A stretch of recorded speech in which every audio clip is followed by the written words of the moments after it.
Kita teruskan dalam pengajian kitab Syarah Al-Hikam Ibn Athaillah Sakandari, dengan harapan semoga kita diberikan hikmah oleh Allah. Faman yu'tal hikmata faqad utiya khairan katsira. Barang siapa yang diberi hikmah, maka ia akan diberikan kebaikan yang banyak. Hikmah yang ke-116. Qala radhiyallahu anhu, innama istawhasha al-ubbadu waz-zuhadu min kulli syai' lighaibatihim 'anillahi fi kulli syai'. Falau syahiduhu fi kulli syai' lam yastawhishu min syai'. Sesungguhnya golongan orang-orang ahli ibadah dan orang-orang yang zuhud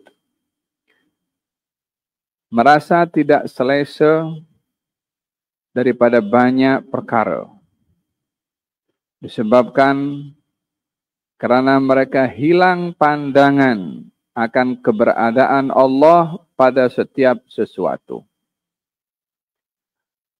Kalau mereka hanya menyaksikan Allah pada setiap sesuatu, maka mereka tidak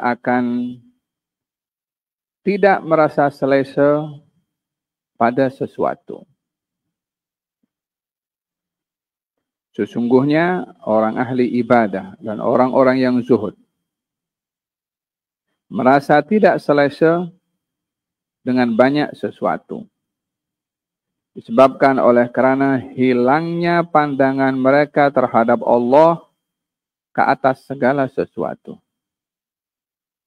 Jika mereka menyaksikan Allah pada setiap sesuatu, maka mereka tidak selesa pada setiap sesuatu.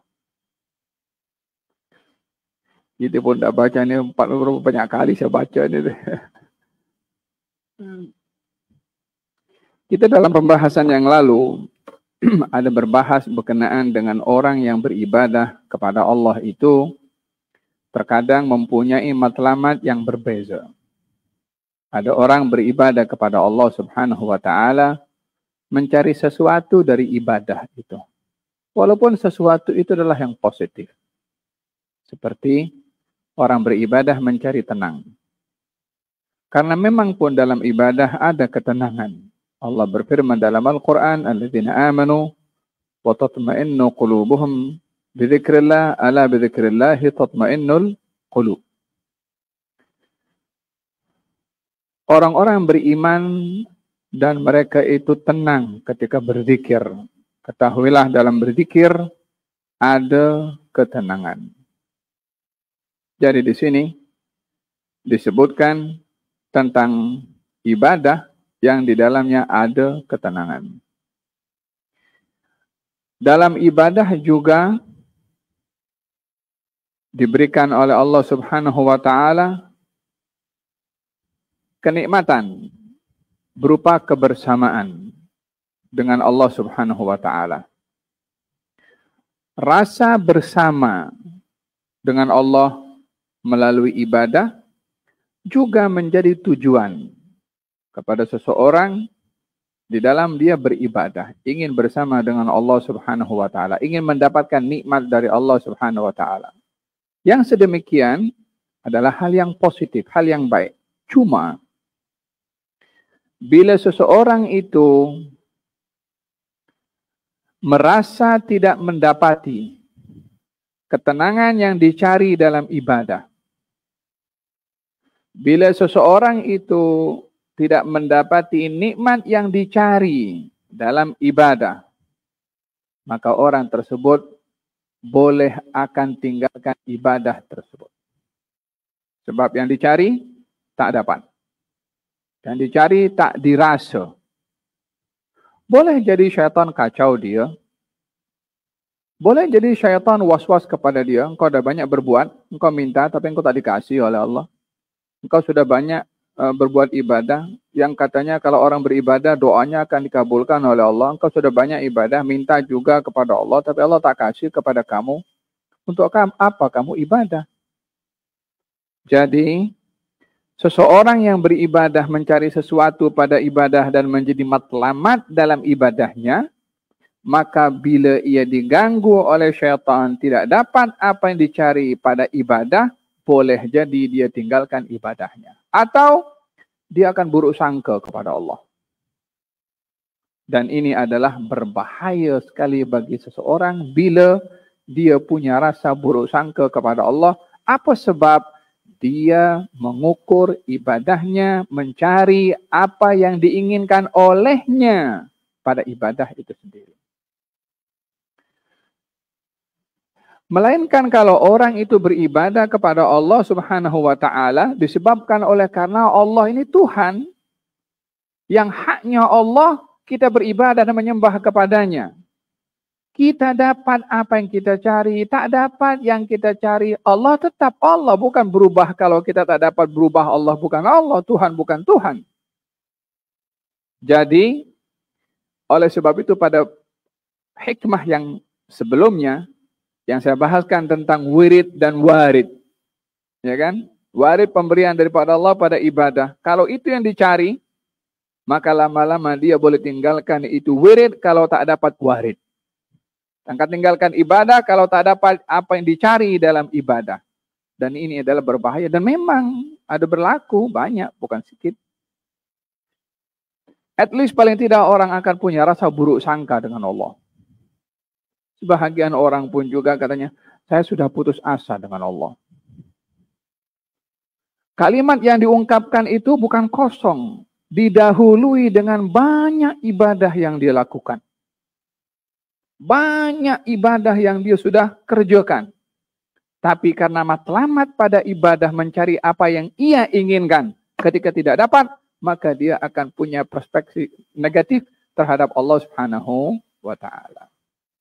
Jadi beribadah kepada Allah semata-mata bukan hanya mencari apa yang dirahasiakan oleh Allah pada ibadah itu. Berupa ketenangan, berupa nikmat, berupa rasa bersama dengan Allah, berupa ma'rifah dengan Allah. Semua itu adalah hadiah yang diberi.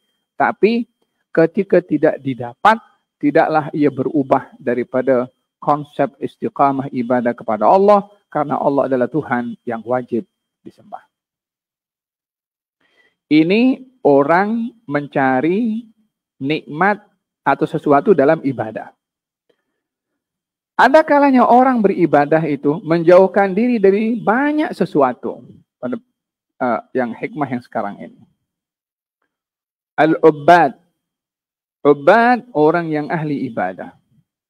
Orang yang ahli ibadah banyak dia meninggalkan sesuatu yang boleh mengganggu ibadahnya. Boleh mengganggu ketaatannya. Sehingga dia tinggalkan dunia, dia tinggalkan kadang-kadang tinggalkan kawin, dia tinggalkan kerja, dia tinggalkan apa tujuannya?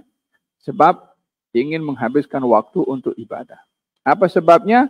Kalau dia sibuk dengan dunia, nanti tak boleh ibadah. Kalau dia sibuk dengan kerja, nanti tak boleh ibadah. Kalau dia sibuk dengan kawin, nanti tak boleh ibadah. Maka dia merasa tak selesa dengan kerja, dengan kawin, dengan dunia, dengan persahabatan, dengan berkawan, dengan bermasyarakat. Apa sebabnya? Khawatir mengganggu ibadah. Atau orang yang zuhad. Apa itu zuhad? Orang yang zuhud. Berbagai penafsiran mengenai zuhud. Zuhud ini diartikan orang yang meninggalkan keduniaan. Sebahagian orang menafsirkan begitu. Maka dengan demikian orang yang dia tinggalkan dunia, maka dia orang yang zuhud. Penafsiran yang keliru. Kemana dia akan pergi? Akhirat yang dia akan tuju. Kalau tidak melalui dunia, melalui mana? Oh iya, zuhud ini adalah kita hidup cukup untuk makan dan minum saja. Tak boleh kita bermewah-mewah dalam hidup. Baginda Rasulullah bersabda di dalam hadis, nikmat dunia ini ada 4. Yang pertama, istri yang solehah. Yang kedua, jiran yang baik. Yang ketiga, rumah yang luas. Yang keempat, transport yang bagus. Di dalam Al-Quranul Karim, Allah Subhanahu wa Ta'ala berfirman tentang orang yang dipuji oleh Allah, rijalun la tulihihim tijaratun wala bay'un an zikrillah.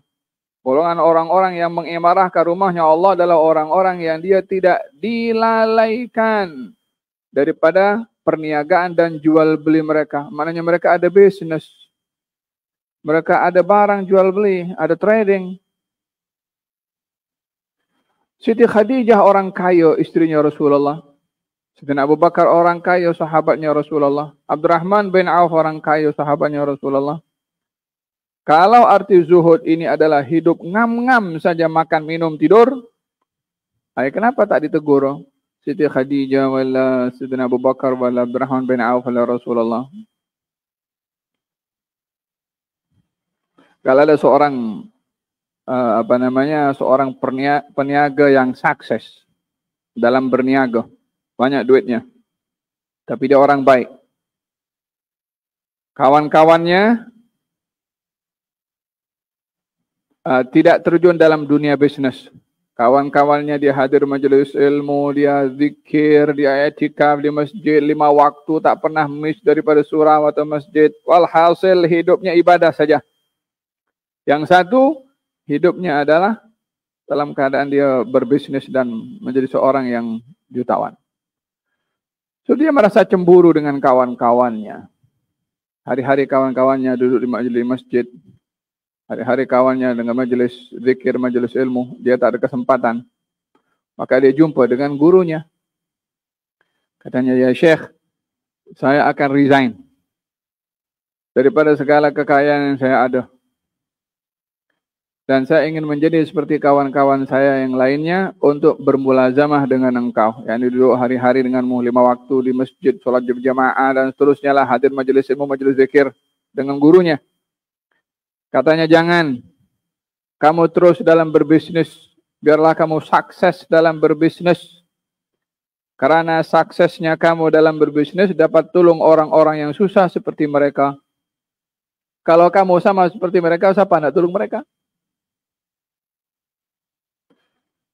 Jadi mereka yang susah-susah yang hadir itu yang dibantu oleh orang yang bekerja yang berniaga, berbisnis tadi.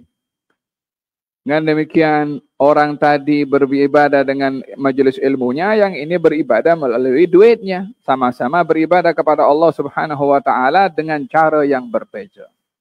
Dengan demikian zuhud bukan diartikan hidup hanya memilih untuk ngam-ngam saja dengan keperluan. Rezeki habis hari ini, esok apa katanya? Itu zuhud. Bukan itu. Zuhud ini artinya merasa cukup dengan apa yang diberi oleh Allah. Dengan kita tidak meninggalkan usaha mencari rezeki. Pada yang ditanggung diberi secukupnya. Pada harta yang lebih, dia berkongsi dengan orang yang susah. Yakni dengan demikian, dia telah menjaga harga dirinya. Daripada menendahkan tangan kepada orang. Dengan demikian, dia memenuhi hak ahli keluarganya. Untuk tidak menjadi beban kepada negara, kepada badan, kebajikan dan lain-lainnya. Dengan demikian, dia menjaga air mukanya karena bertanggung jawab kepada ahli keluarganya. Dan juga dengan demikian, dia dapat mematuhi apa yang diperintah oleh Allah untuk bekerja dan mencari rezeki. Dengan demikian, dia merasa cukup dengan apa yang diberi. Rezeki yang didapat berapa dia punya rezeki, terpulang berapa Allah mau kasih. Setiap orang mendapatkan rezeki dari Allah tanpa terkecuali. Walaupun kadar rezeki itu beza satu dengan yang lain. Wa ma min dabbatin illa 'ala Allahi rizquha. Tidak ada yang melata di atas muka bumi ini kecuali dijamin rezekinya oleh Allah. Rezeki dijamin. Rezeki yang asas. Tapi kadar rezeki, tak ada siapa boleh menentukan kecuali Allah Subhanahu wa taala. Oh, ini diberi gaji sekian, oh ini punya gaji sekian, oh ini punya rezeki sekian. Masing-masing beza, itu Allah Subhanahu wa taala, tapi tetap konsepnya masing-masing mendapatkan rezeki. Jadi orang yang zuhud ketika diberi rezeki, berapapun rezeki yang diberi, dia merasa cukup dengan rezeki yang diberi.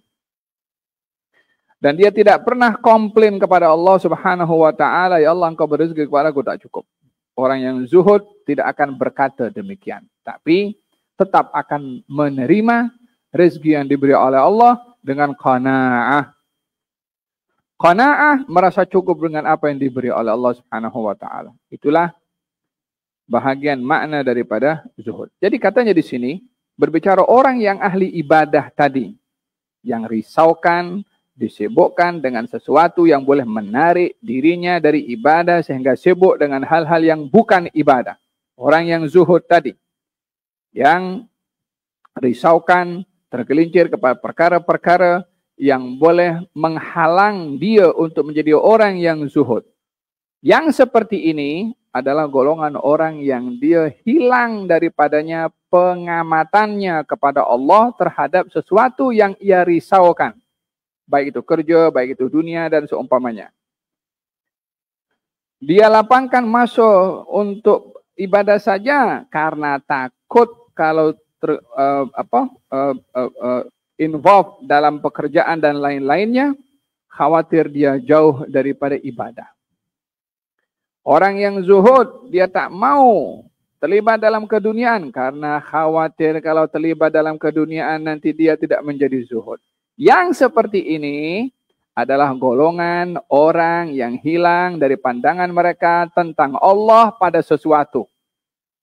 Maksudnya apa? Hilang daripadanya Allah pada sesuatu.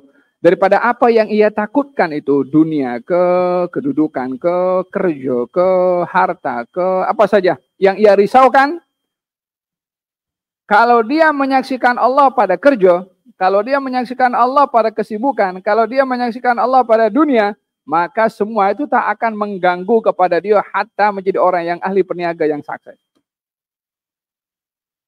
Tapi karena dia takut, aku kalau terjun kepada dunia, nanti aku hanyut dengan keduniaan. Maka dia terjun kepada dunia. Katanya kalau dia menyaksikan Allah pada dunia, dia akan menggunakan keduniaannya untuk Allah, bukan dipergunakan oleh dunia seperti mana yang ahli zuhud tadi yang risau, diperalat oleh keduniaan tersebut. Ini makam susah untuk seseorang sampai kepadanya, tetapi hendaklah seseorang itu melihat dalam perhubungannya dengan Allah Subhanahu wa taala seperti mana diuraikan oleh ahli al-ma'rifah billah Subhanahu wa taala. Makanya dikatakan di sini sesungguhnya orang ahli ibadah dan orang zuhud akan merasa tidak selesa ke atas banyak sesuatu karena mereka hilang pandangannya terhadap Allah terhadap sesuatu. Kalau mereka menyaksikan Allah pada sesuatu, maka mereka tidak akan merasa tidak selesa pada setiap sesuatu. Mereka tidak akan merasa tidak selesa kepada sesuatu. Kata Sayyidatuna Rabi'atul Adawiyah. Katanya,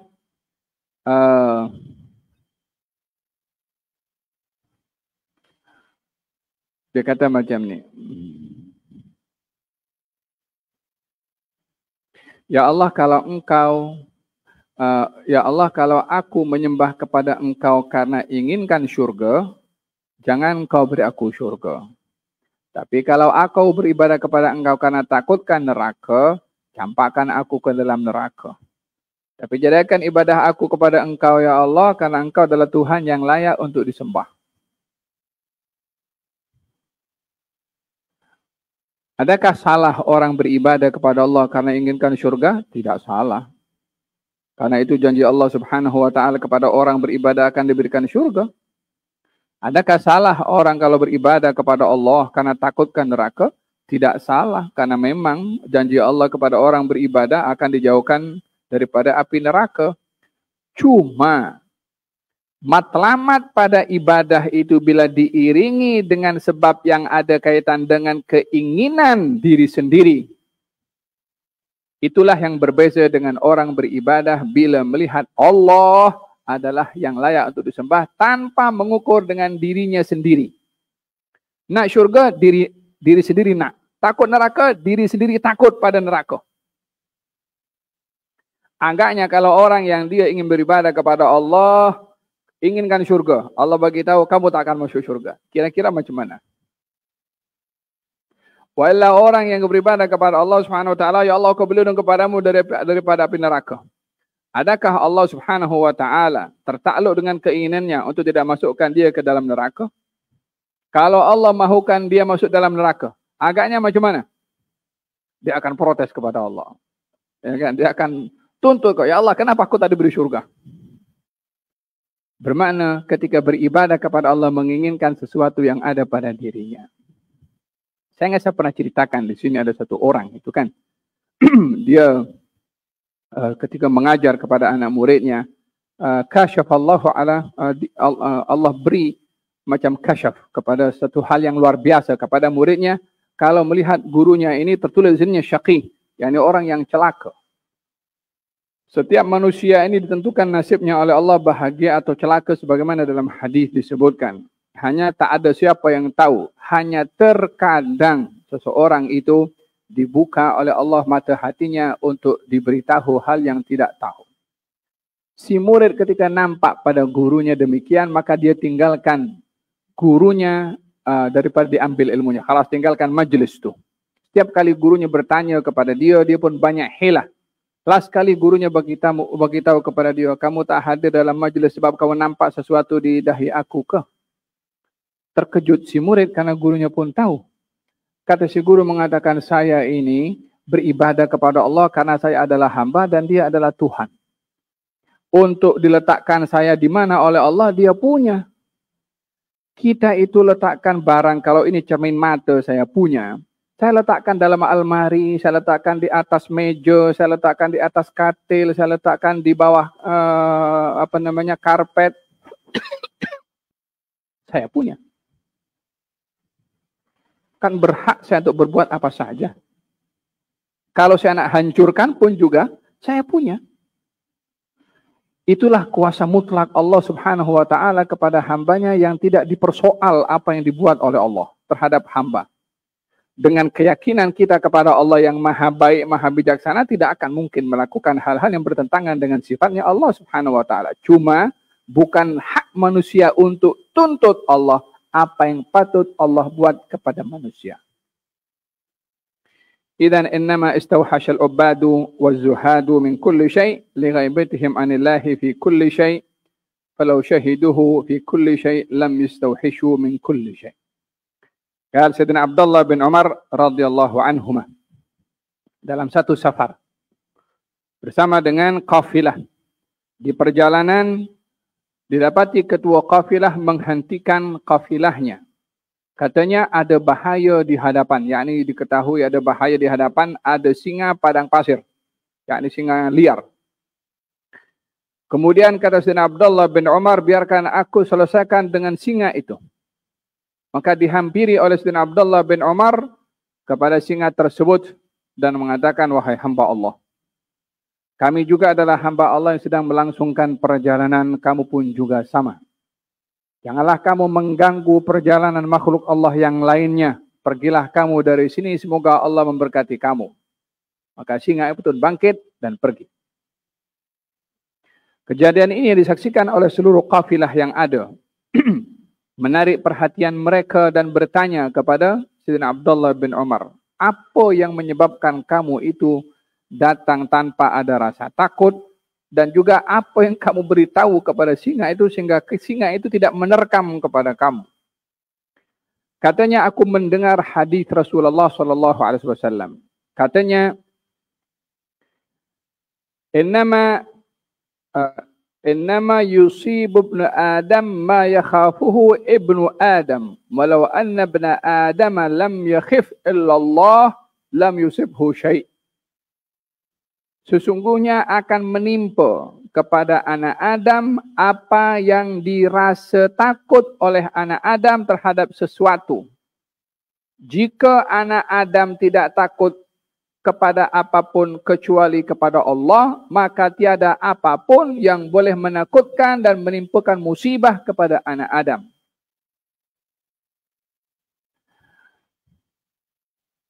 Tidaklah anak Adam itu merasa hampa ketika berharap melalui sesuatu, melainkan bila anak Adam meletakkan ketergantungan dan harapannya kepada Allah, pasti dia akan diberi oleh Allah Subhanahu wa taala. Yakni kalau manusia ini hanya punya harapan kepada Allah, pasti akan dipenuhi. Tapi kalau harapannya bergantung kepada sesuatu, ya diserahkan kepada sesuatu yang dia berharap kepadanya. Yang pertama adalah tidak akan menimpa kepada anak Adam apa-apa yang menakutkan anak Adam kecuali anak Adam takut kepada sesuatu itu. Kalau anak Adam tidak takut kecuali kepada Allah, maka tiada sesuatu pun yang akan menimpa kepadanya. Yang ingin beritahukan Sayyidina Abdullah bin Umar tidak takut kecuali kepada Allah, hatta kepada singa itu.